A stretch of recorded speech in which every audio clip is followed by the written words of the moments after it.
Hi everybody, I'm Bree the Plant Lady, checking in with another early February weekly garden tour and cottage garden seedling update. As you could tell from my outfit, the weather changed dramatically overnight, and I feel totally justified in calling yesterday the first day of first fake spring. We have a lot of fake springs here in North Carolina, so don't get ahead of yourself. It's not time to sow tomato seeds, okay, you guys? Just chill out. However, I am really thrilled that the recent rain and warmer temperatures, and of course increased day length, is leading to seedling germination, and that's really the whole point of what I wanted to make this video to show you. I'm super relieved to tell you that I'm finally seeing poppies germinate. So let me turn this camera around so that you can see exactly what to be on the lookout for. Well, y'all, there they are in their full germinating glory. These tiny seedlings are the bread seed poppies in their early stages of germination.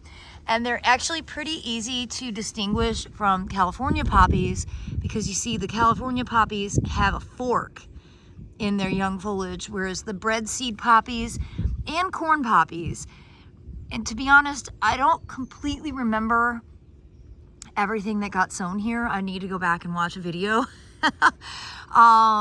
But nevertheless, these are poppies. This is a Schultzia californica. So if there's a Schultzia in here, I probably sowed all three species. I won't really be able to distinguish the corn poppies from the bread poppies until they get a bit bigger. Now I'm looking here, and those don't look like poppies to me, like they're a little too tall. So we'll have to stay tuned to see what these actually end up being.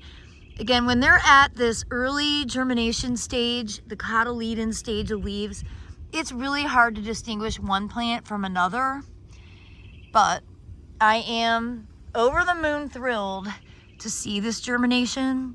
I've been anxiously awaiting this day. I was really starting to get very nervous. And the main reason I think it's taken so long, there's two factors here. It's been very cold and it's been very dry.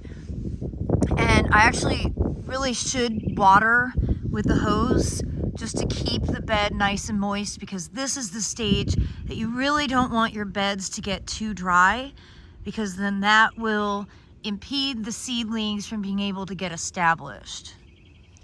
So up here in the kind of more shady morning sun area, I guess I should say, where I actually covered up, I didn't do poppies in here, I'm seeing great germination of larkspur.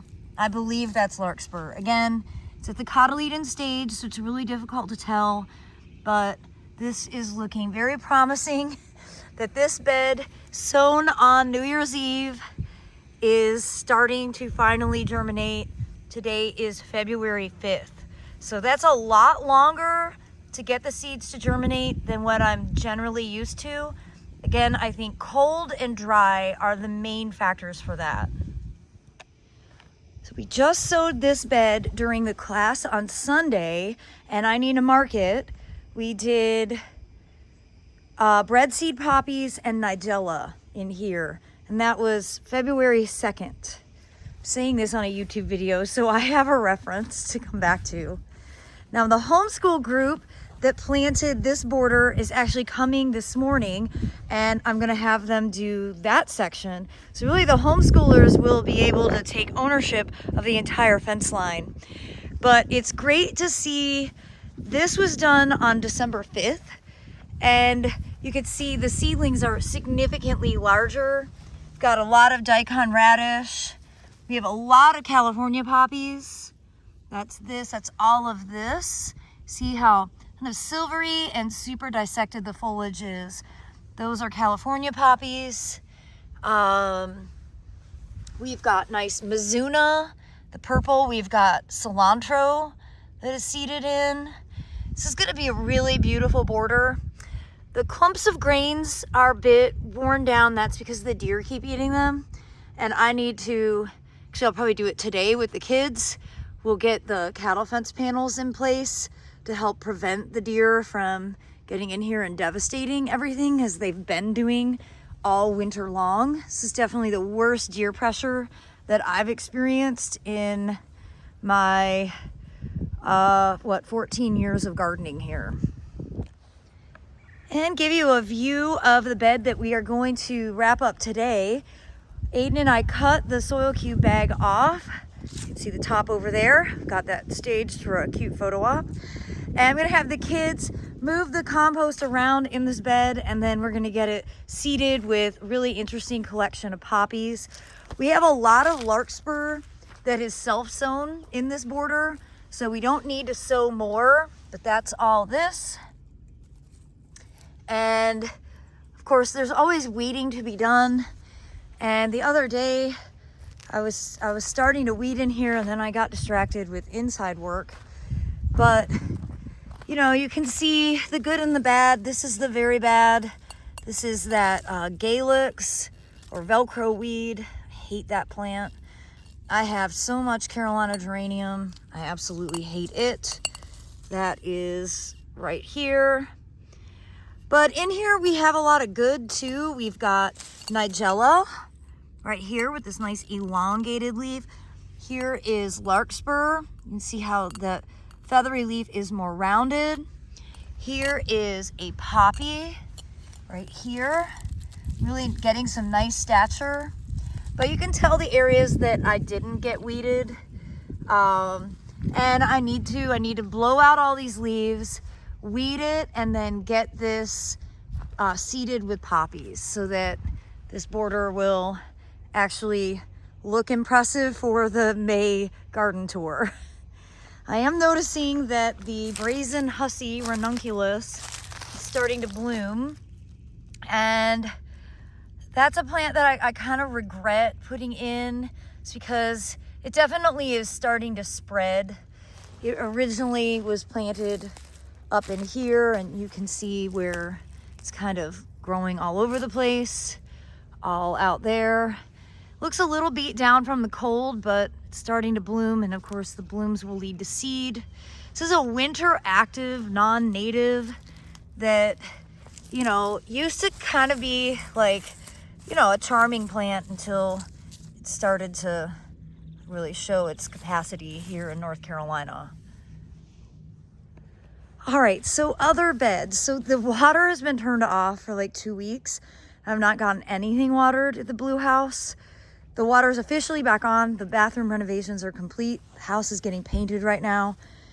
But I don't know that there's a lot that I sowed that's germinating yet because it's been so dry. So let's see what is growing. Ugh, a lot of bad stuff. So this is all lamium. That is not desired. Chickweed, not desired. But here is larkspur. Here's a self-sown poppy. But you know, I sowed this bed pretty densely, and I'm discouraged that I don't see any of the good stuff growing. And I'm quite positive that is from dryness. Dry and cold, but dry. I have got to fix this because it was December 31st, not January. I don't know what I was thinking. I guess I was anticipating the next day. But again, you can see the garlic is starting to pop up. And here are some seedlings, but I can't tell if those are good or not. I'm not seeing anything that gets my heart excited over here. So, well, maybe next week. Same thing here at the really neglected pool bed. Don't look, don't judge. I'm happy to see self-sown poppies that are, you know, relatively well established. I wish there were more.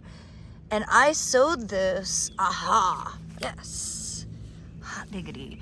I am seeing tiny baby seedlings, and I'm pretty sure those are poppies. So that is a very good sign. Okay. Oh, what a relief. I have to admit, I was definitely starting to worry if my poppy seed was like not good. And then I was starting to have like a lot of anxiety about all the people who bought poppy seeds from me. So this is making me feel a lot better. And in fact, yes, look at all that germination. Oh, thank goodness. Thank goodness. Okay, you guys. I feel like this day has just been recovered. It's amazing the power of these tiny germinated seedlings and how they can completely improve my mood. Now, I know a few weeks ago I said I was going to take out this conifer. I haven't.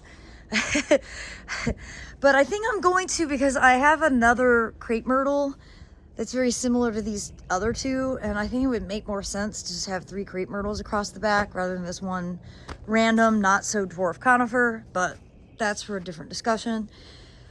Looking in here, I'm seeing germination. Oh, goody, goody, goody. Okay, excellent. It's what I want to see. And though I'd love for it to rain, maybe it could wait a few days, because right now I have all the contents from inside the Blue House closets sitting on the back porch. There was nowhere to put it while they paint. So it'd be better for me if it didn't rain until I got that stuff back inside. All right, moment of truth, because I feel like I did this bed earlier.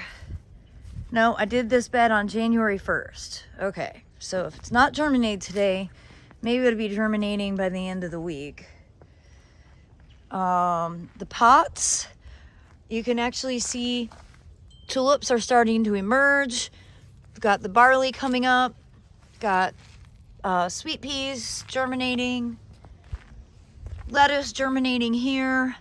They're not the most interesting combinations that I've ever done, but they're fine for now.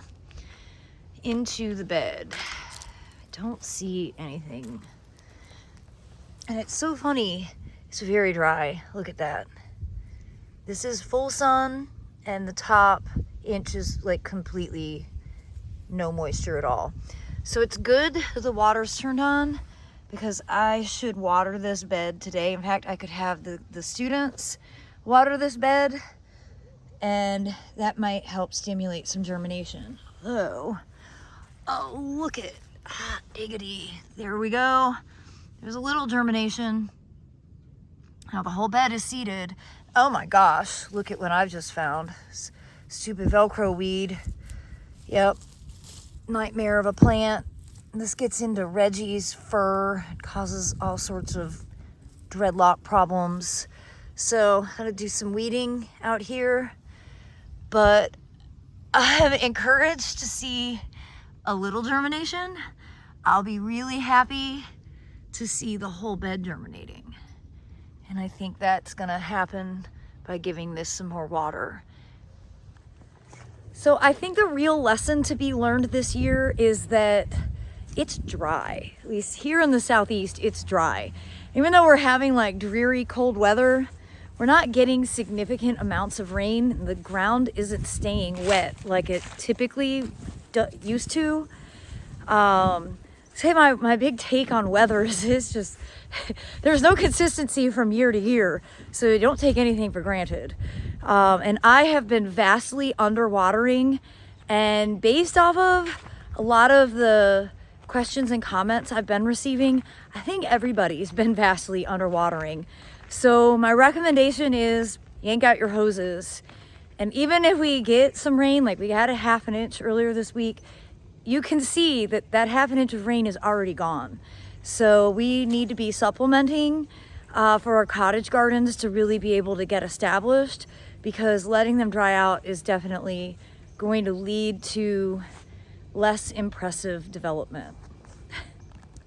Well, the bed I'm most excited to show you is the one that we did in our first seed class on the 18th of January. And you can sort of see the hue of green. And I think that is mostly crimson clover at this stage.